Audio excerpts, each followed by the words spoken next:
So our final movie is Half of the Yellow Sun, which I've not seen, but Boyd, you've seen it. Yes. So this is an adaptation of the Chimamanda Ngozi Adichie novel that I do believe I reviewed with Simon Mayo when it came out. Right. I'm pretty sure. And it won the Orange Prize. It won the Orange Prize. It was a great novel, all about the 1960s Biafran War, which kind of tore apart Nigeria, really. And it sees these events, it depicts these events through the eyes of 4 different characters. There's 2 sisters, one of them played by Tandy Newton, and her partner, who's a kind of intellectual figure, played by Chiwetel Ejiofor.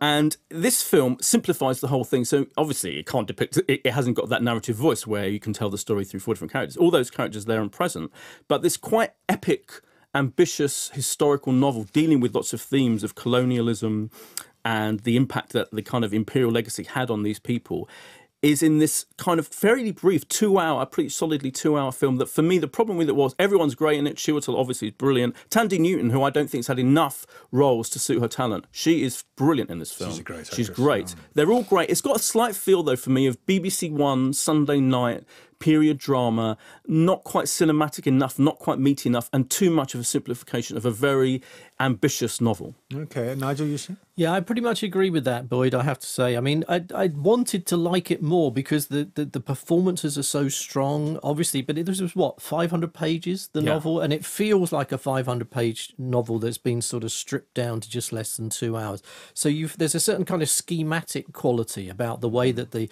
political events are unfolding in the background. He rather cleverly uses bits of newsreel to kind of get you through that, that talk you through the various bits and pieces. And there are maps that explain to you how the country is being split into different areas. So the people in the east are set against the people from the north. There's a big tribal thing going on with a split between the people who are currently in power and the other people then taking the opportunity when the civil war comes to take their revenge on them. And our characters are sort of... The strange thing about it for me, I don't know if Boyd felt this, was that even though they talked about politics all the time, it wasn't clear to me which side they were on. It wasn't clear to me whether they were meant to be people who were intimately involved with the sort of political thing, or whether they were supposed to be, in the case of Chiwetel Ejiofor, somebody who seemed to get drunk and talk about politics all the time, but never really actually do anything. He seemed to pontificate a lot with his friends. Yeah, and it's hard because in the book it was literally narrated through each of these different characters that all represented a kind of a different view of politics.